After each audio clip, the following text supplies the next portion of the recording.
G'day. I'm Dr. Kev and Dr. Harley, here with you again. Dr. Harley.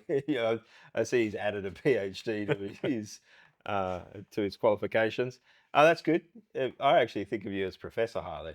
I mean, I'll accept both. Yeah. So this is a Q&A session. It's been a while. We only had one Q&A session on this channel earlier. It was actually really to answer one question in particular. If you know, But you know.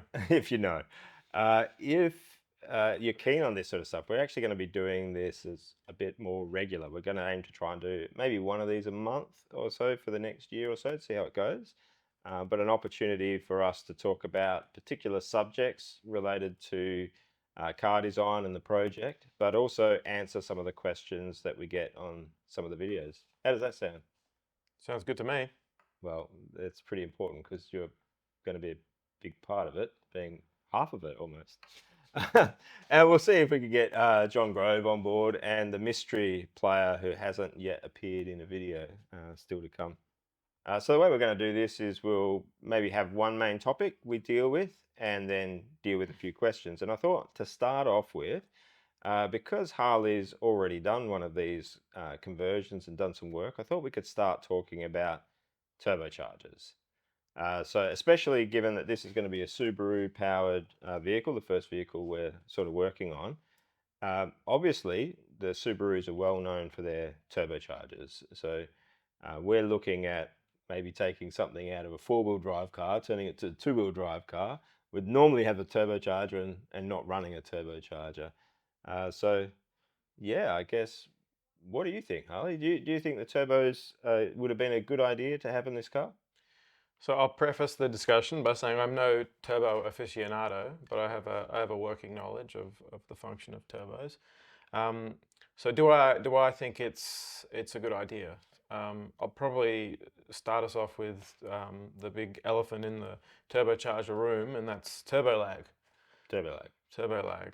So why don't you explain to me turbo lag, Dr. Kevin? Well, I'll just have to have a little bit of a mental lag first. So turbo lag is we apply the throttle and it's a delay before we see the full power. So the turbo needs to spool up before it's delivering good pressure into the intake.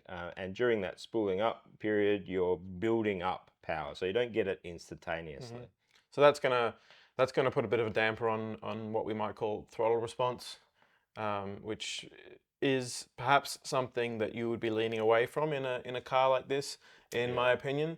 We're not necessarily aiming for peak power numbers. We're not aiming to do roll racing or drag racing. What we want is a car that's snappy and dynamic and has all the response and responds in the way that we expect, where we want it to.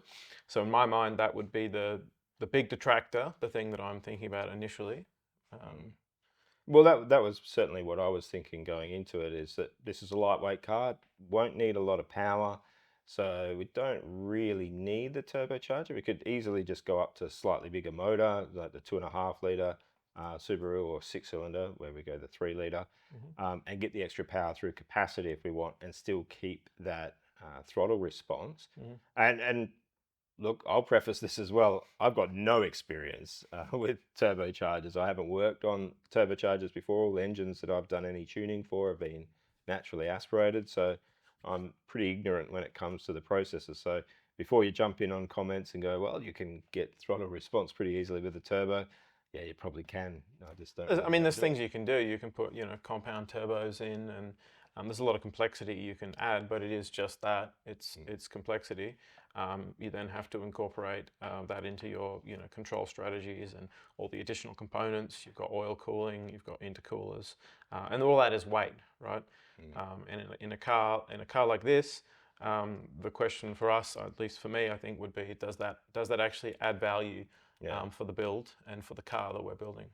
Yeah, and I think if to keep the turbo spooling up pretty quick, one common way would be to run a smaller turbo.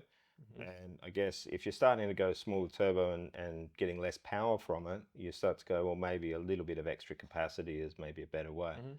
Now, I find it interesting we're having this discussion with our John Grove, our resident engine expert. So, John, if you're watching this, sorry for any engine sins we commit on this video. Well, yeah, and you might say, oh, well, you can run anti-lag, and that will prevent your turbo from not spooling and maintain your response level.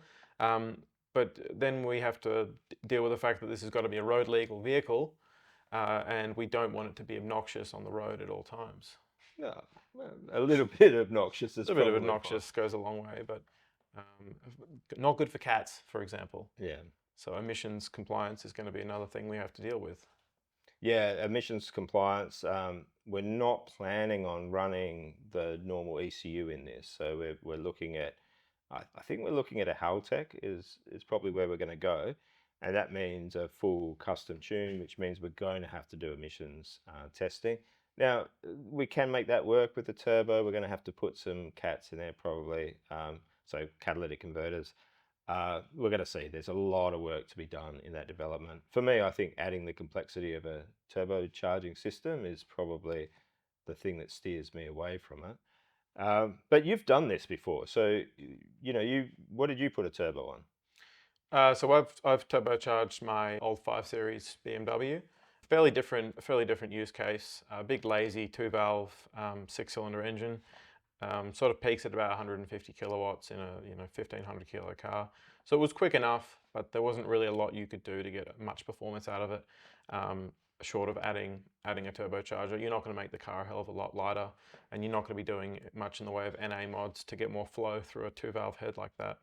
So a turbocharger was all really that I could do, short of an engine swap, to get additional power out of the thing. Um, I also wasn't looking for response. I was really just looking for something that could cruise with some decent output when I put my foot down. So fairly different use case for that sort of project.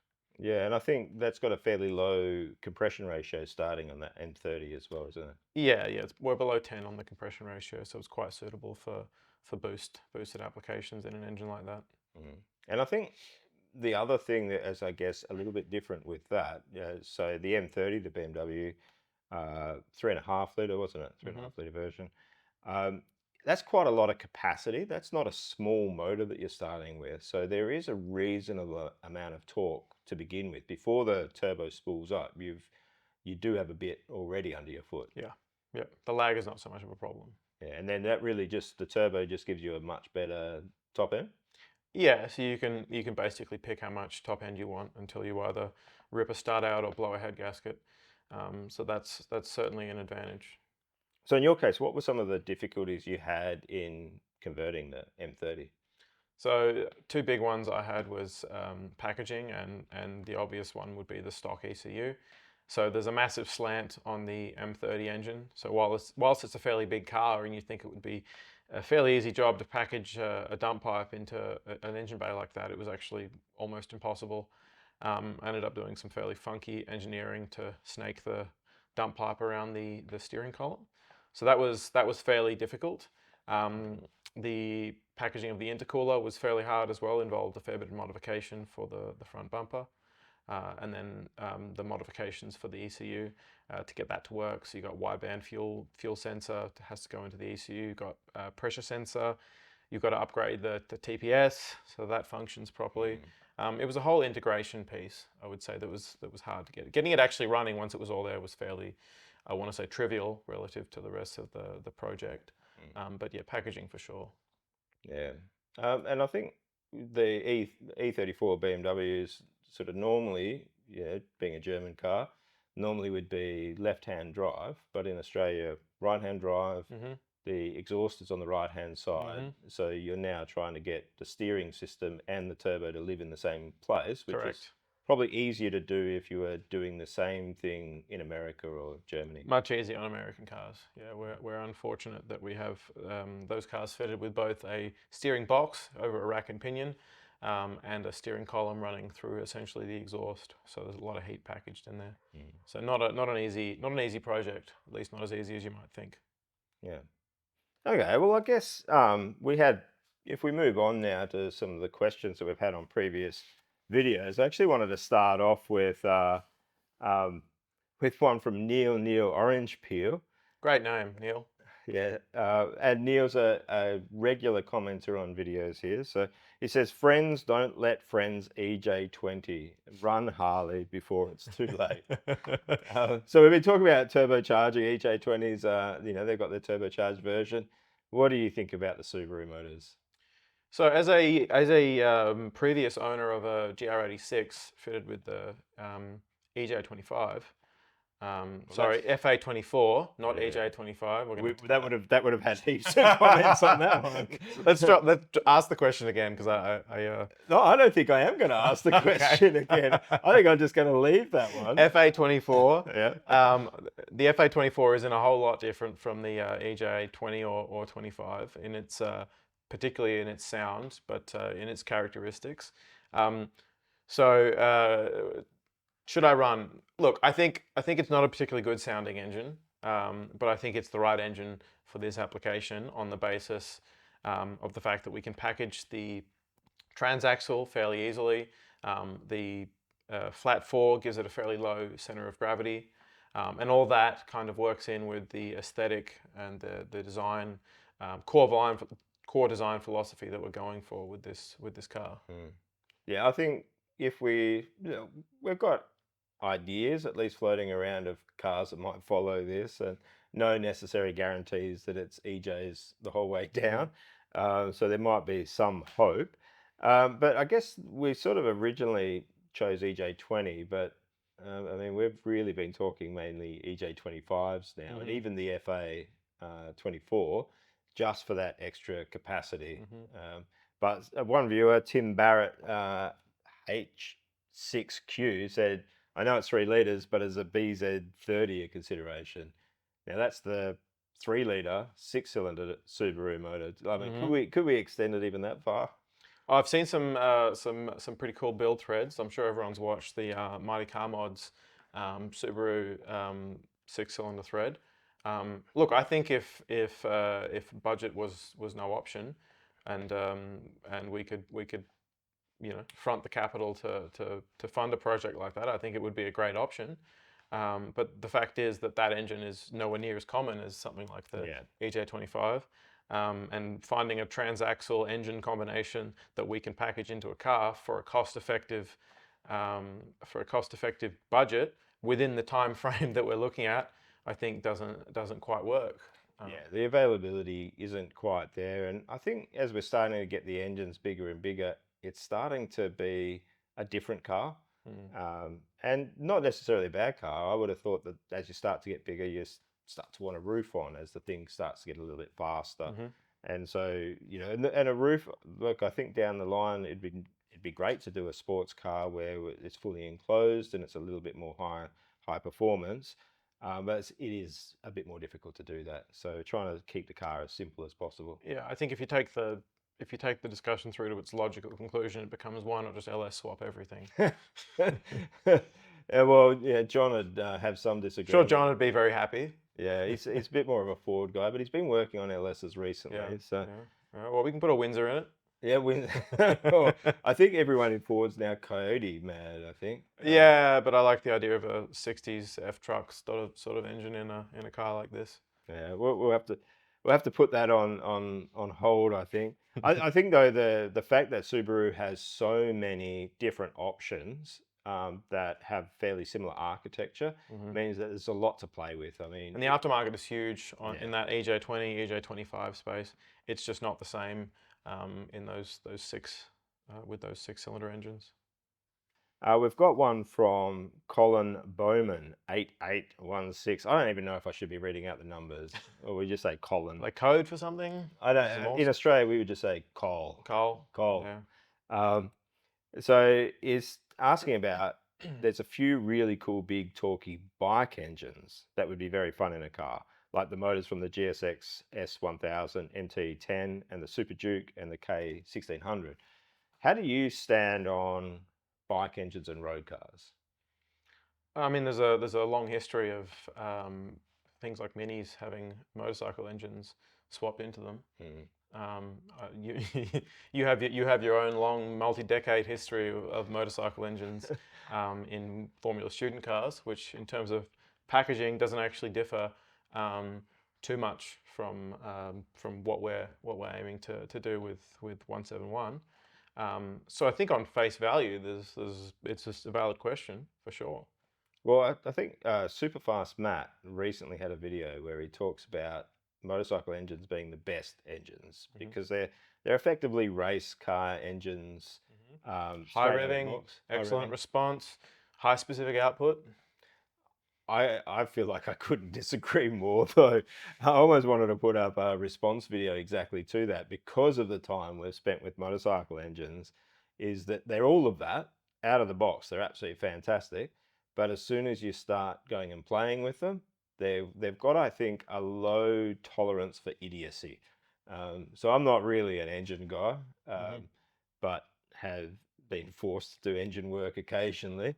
And you're involved while we were doing the custom engines at ECU, and we destroyed a fair few bike engines along the way. Yeah, I mean the fact remains that they are designed for sort of sub 200 kilo applications. So things like the drivetrains don't stand up to abuse with heavier vehicles like this. So gearboxes tend to go.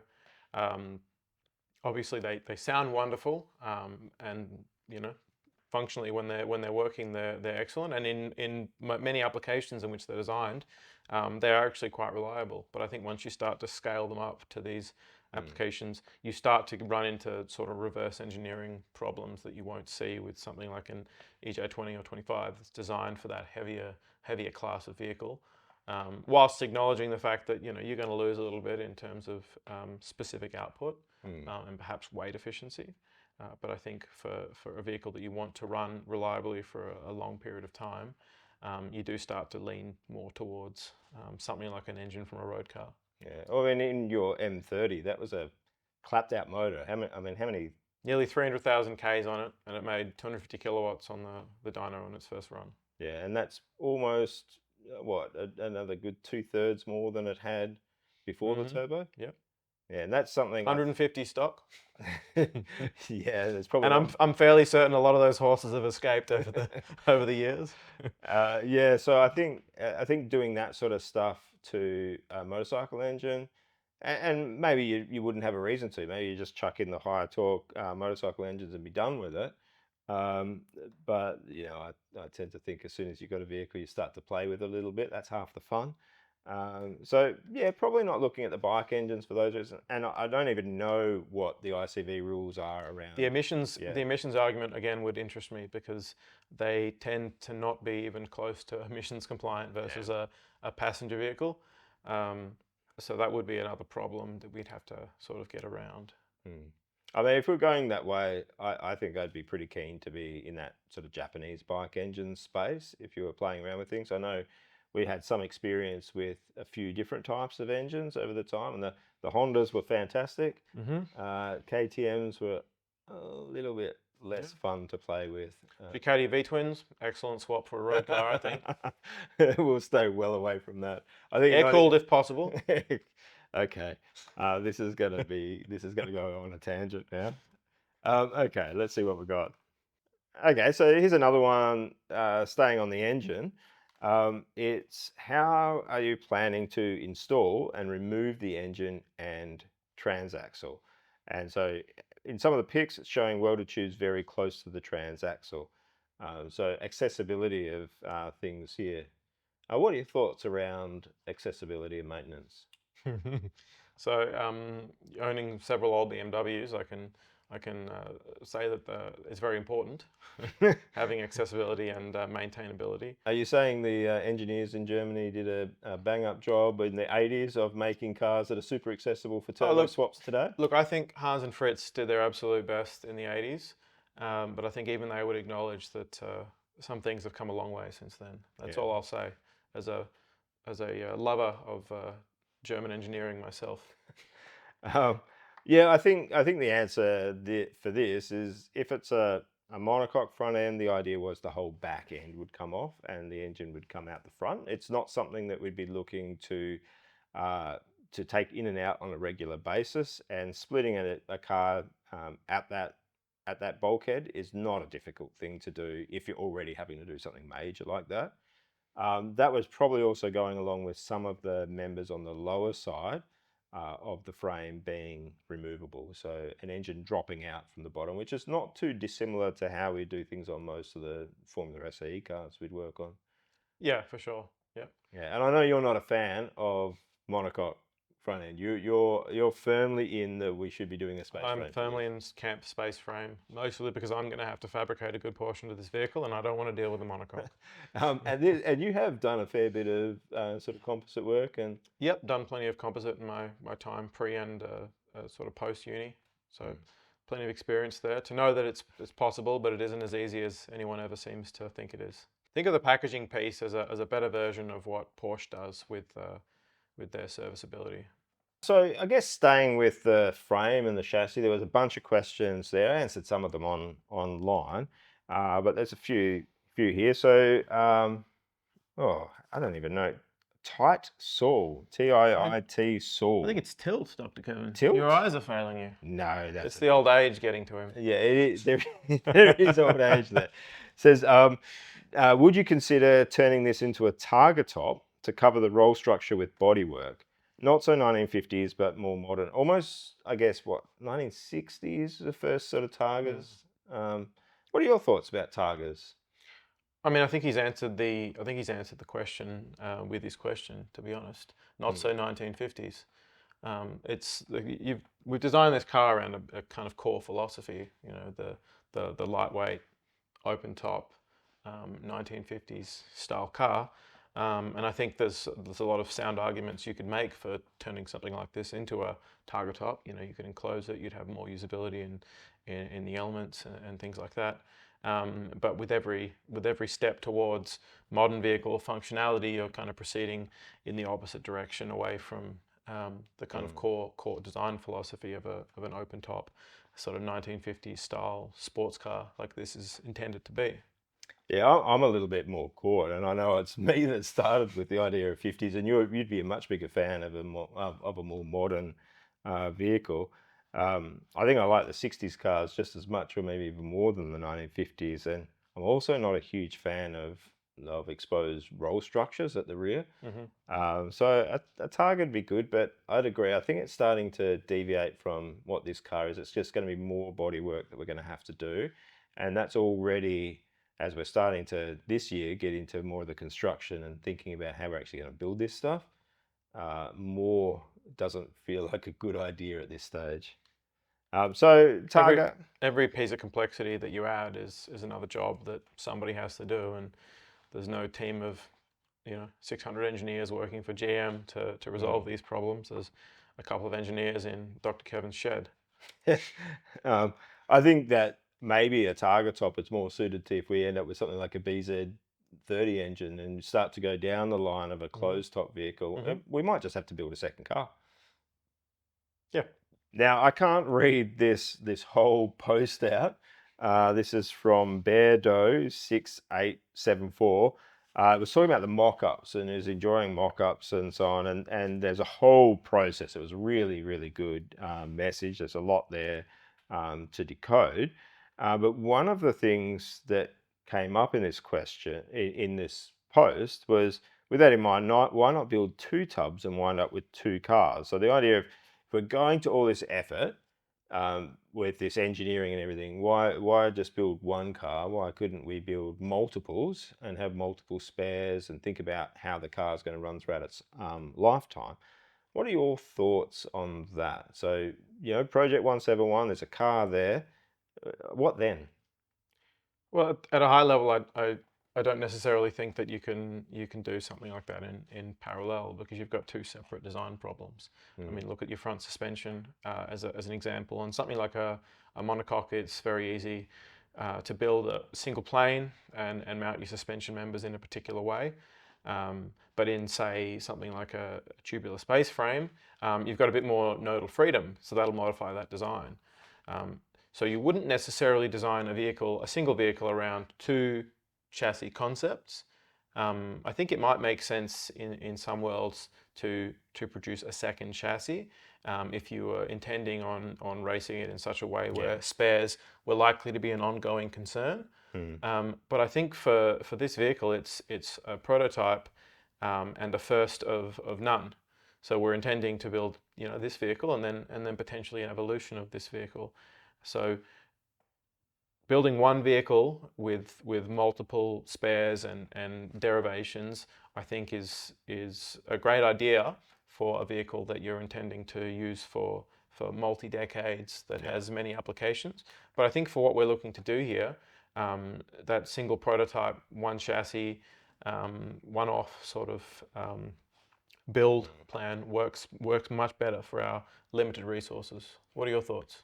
Yeah, I think the amount of work that goes into the design, and we're not trying to get too much off the shelf, especially when it comes to the suspension sort of area. That's where we're trying to do, I guess, most of the work as our own. It would be foolish to sort of try and do that huge work for maybe only one vehicle.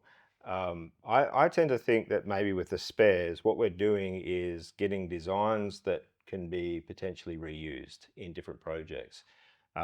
So there's a few of us attached to this project, and only one person can drive one car at a time. And I think it'd be pretty cool to have more cars down the line. But I think, we don't want to jump the shark. There's that's an old reference, by the way, jump the shark. Jaws. He's talking about Jaws. No, it's from Happy Days. No, he's but talking about You're Jaws. too young to understand the reference. So we don't want to be jumping any sharks.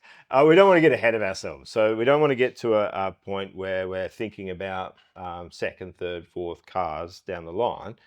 But it'd be a lie to think we haven't already discussed this and where some of this design work can be reused. Some of the experience, I guess, that we have when we're working on these cars at Formula SAE, you're involved with that for a while, and I've been involved for far too long, um, is that you very quickly see the mistakes that you make, and you never almost want to make the same mistakes again. So you're always tweaking the designs a little. So yeah, I think seeing this as a prototype and then it might be developed from there is probably better than thinking about it as a vehicle that's going to run for 40 years at this stage. Yeah, I think perhaps if it was a production intent sort of road vehicle, it might be a little bit of a different story. But for what we're looking to do here, which is essentially a Formula student vehicle for the road, it'll make a little bit more sense in that context. Now, in that same, well, actually, it was a different video. It was a chassis video again. So going back to there was quite a few comments about the front roll hoop. And we didn't really discuss the front roll hoop there. And we showed, I guess, the line. We had you sitting in the car and we showed the clearance to your head. You're a much more handsome model than me in the car. So that was why Harley is in there. But we did show the that tube joining down to the sort of top of the steering wheel. I can rest assured we're not going to use the steering wheel as the front crush structure. What did we find? I mean, you've been sitting in it. Could you summarize, I guess, some of the things we've found as we've done this mock-up around that sort of front area and that steering area? Do we mean specific to the roll hoop design itself or in general ergonomics? Yeah, ergonomics and roll hoop design. So obviously there's an aesthetic piece to the design of that roll hoop and indeed that front structure design.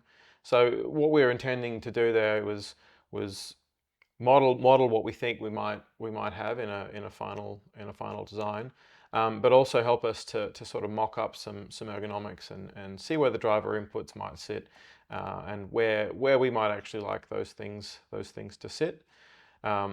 There's a lot of iterative work that goes into optimizing those inputs, particularly when it comes to things like your pedal box and your steering wheel. The final chassis, in terms of those inputs, particularly that front roll hoop location and things like where the wheel and dash are going to sit, will likely be very different.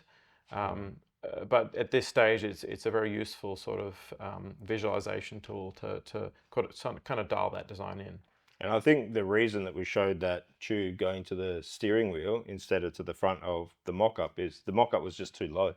Yeah. So we didn't have anywhere near enough height there.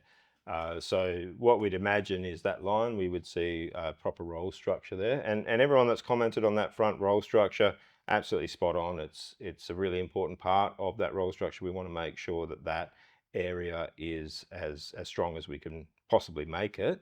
Well, not as strong as we could possibly make it, as strong as it needs to be. It's actually one of the things that I think And no stronger.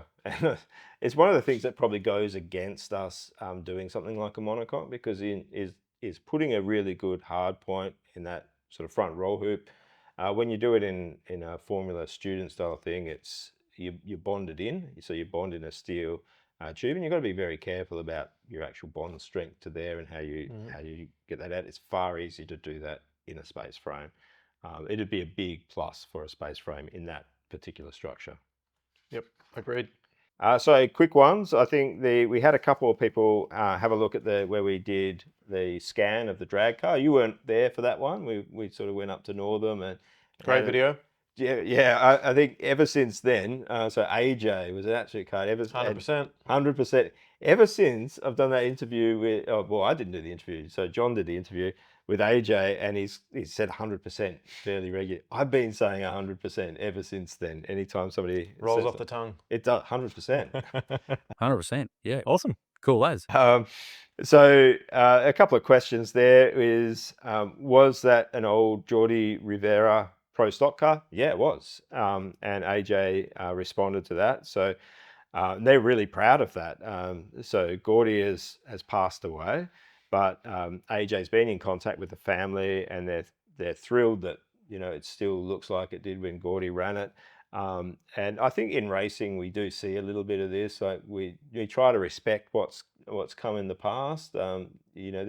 It's not a huge industry, motorsport, really, when you break it down. There's and it can be actually quite friendly and collegiate in that sort of field. So drag racing is not an area that I've had a huge amount of experience with.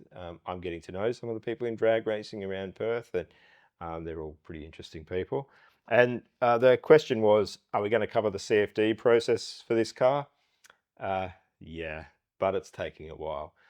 There's a fair bit of work that happens between the scan and preparing the mesh for CFD. So that's still ongoing. Hopefully we'll cover that as we go, including how long it takes to actually do that sort of work. Have you done much around CFD? So I did a lot of things in my Formula student career and since leaving, but sadly CFD is the one that I've never had enough exposure to. I'd certainly like to spend some time doing a bit more analysis if I ever get any free time, which seems unlikely, but yeah, strong interest for sure.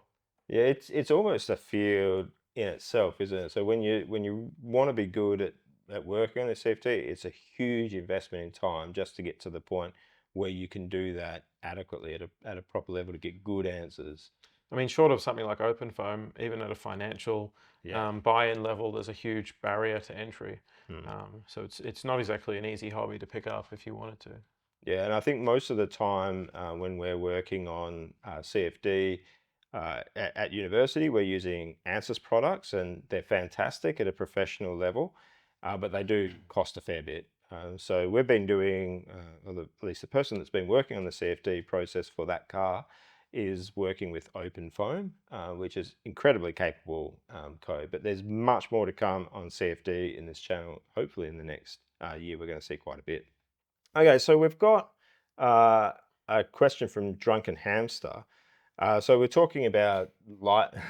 It's a good. I love the usernames in this. That one's very descriptive. I'm assuming they're not an actual hamster. Well, either that or they're doing some very questionable things with their pets. Yeah, we won't go there. So we were talking, the last video that came out was about lightweight, and you've been involved with that. I think you work in industry at the moment. You've been doing some stuff, I guess, working with trains and stuff like that, which is much bigger. Not really too worried about lightweight there. We don't care about weight. We want more weight. But I guess in Formula SE, you spent your time trying to get weight out. And Drunken Hamster asks us, how would you go about re-engineering parts so they can be lighter and stronger in both design and material? So talking about materials and I guess design processes there is, how do you make parts lighter and stronger in both the design and the material? That's that's a pretty open-ended question. What are some of the I think things that you learned in the process of really trying to track down lighter parts around this sort of topic? Yeah, well, I guess it starts with identifying where the big wins are going to be. So this kind of goes back to some of the work we did weighing engine components. If you can make a single fastener that weighs 10 grams, 10% lighter, you've saved 1 gram.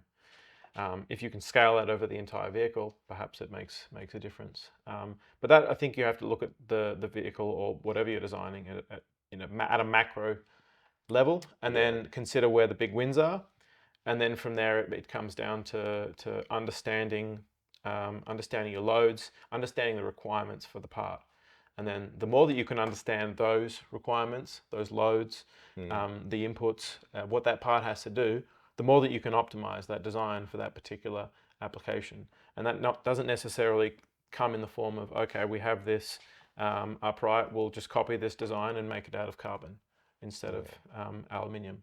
It comes from the perspective of, okay, well then perhaps a weldment would be a better option, and how would the design for that look? And comparing those two options.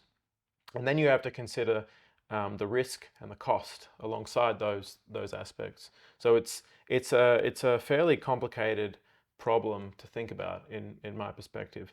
But I think whenever I have a problem like this, I don't start with what are the most exotic materials that I can apply to this application. It's what makes sense for this application. So in something like an upright or an A-arm, where your manufacturing and your loads and your understanding of those things is very important, indeed important to your life in this case. I don't start from a place of, can this be carbon fiber? I start from understanding the loads and what value does introducing additional cost and complexity into this design sort of bring. Yeah, and I think along the lines of that, there's different parts that have different levels of risk. So sometimes you're just going to go, okay, we're not going to try and make this part the lightest we possibly can. So even on this car, we're going to be trying to build it lightweight in the suspension. We're going to be taking a bit of time, partly because I like working on suspension components. I like doing the design process there. And those are probably the components that carry on to future cars. So any weight saving on those components is compounded if we end up doing future cars. But at the same time, those are very, as you say, life critical parts. So you don't want to go too far with that.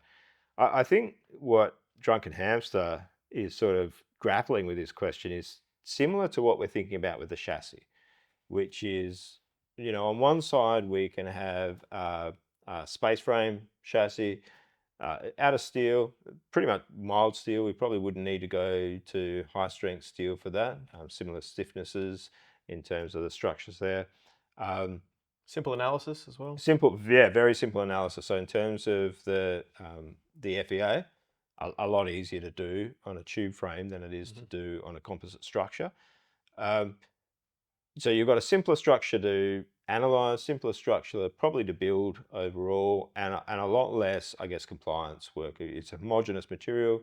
Have to think a little bit about the welds, and geometry can be a little bit more difficult, but almost certainly going to be a little bit heavier than if we went to a monocoque, especially if you can build a monocoque to take some of the body shape into it, so that you're not having to put bodywork on top of a frame.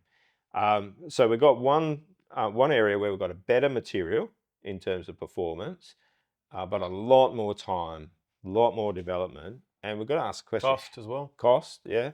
How much weight do we actually save? So if we're doing all of that work and we're saving 20, 30 kilos, that would be huge. 20, 30 kilos out of a chassis would be fantastic. But then we've got to ask the question, if we put that same time into other parts of the car, could we have saved the same amount of weight?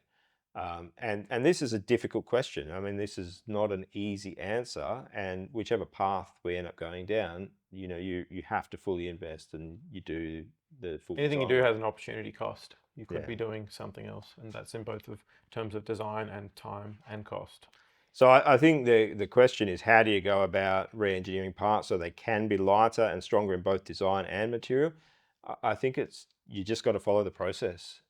It's time and it's resources. And in a professional sense, if we were doing this at a paid capacity, the time is the same as money from an engineering perspective. And engineers cost quite a lot of money. Because we're doing this sort of after hours on our own time, we're not valuing our time very Our time is highly. free. Our time is free. So that allows us to sort of stuff around and just enjoy the process. The journey is what we're doing this for. But yeah, that's why just some things cost a lot of money. The cost behind composite tubs and things like that is only partially the materials. It's really just paying for all of that test work and engineering behind it.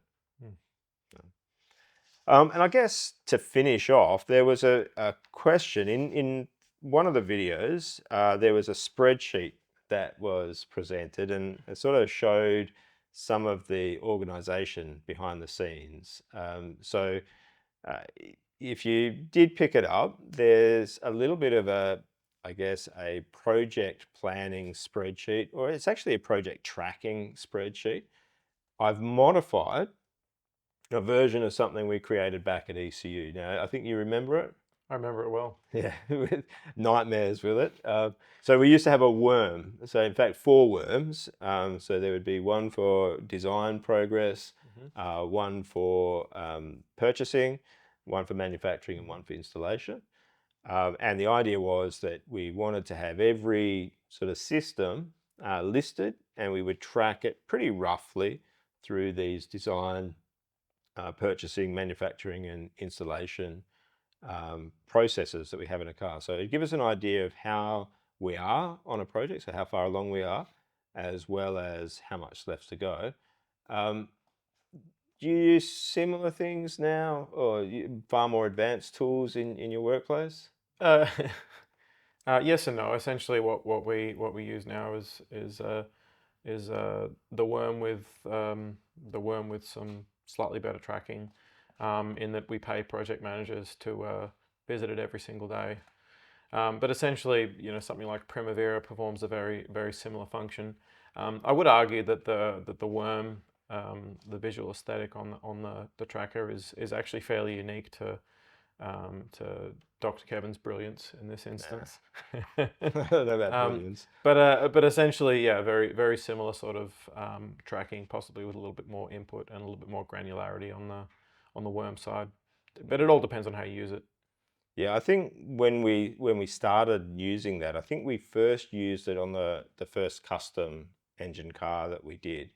And what I was noticing is we're doing the same thing sort of over and over again, but we were missing a lot of the tasks. So we would think, oh, we're about halfway through this project. But in fact, if we went and just tracked it, we'd realize, no, we're actually not even 20% through. Yeah. And it was actually pretty eye-opening. So it was really just a tool to track things. It turned into a bit of a planning tool, but the idea was it to be very lightweight. So we didn't want something that was hidden away, because whenever you're using something like a Microsoft Project, there'd be 2 or 3 people that would access it in the team. Nobody else would look at it. So the idea was we wanted to make it front and center. Now, I've modified it since those times. I think I took out some of the bugs that were there, just made it a little bit tidier. And if that's something that you're interested, we could do a video on project planning. Given that a lot of the design work is happening as we're going through, I'm not religiously filling it out. I think I've got an idea, and it just now and then when I sit down and go, what could I work on next? I look down the list and see, oh, okay, there's something I can model, or there's something I could purchase. So that might be something in the future. For sure. So I think that's probably enough for this session. I think maybe in a month's time we might come back and discuss another topic. I'm really keen to have some input into how you've used 3D printing in particular, because you've actually used 3D printing in your E30 turbo conversion. So under the bonnet, 3D printed parts, Yep. which I think is pretty fascinating. And you actually built your own 3D printer, didn't you? Yes. Yep. Based on a Voron 2.4. Yeah, should have just bought a bamboo. Hindsight's a bitch. So thanks for joining us. Really appreciate your time. And if you do have other questions, please put them in the comments. We do get around to answering them eventually. We certainly enjoy the things that you've written here, and we'll try and address some of these in a future video. Thanks for your time.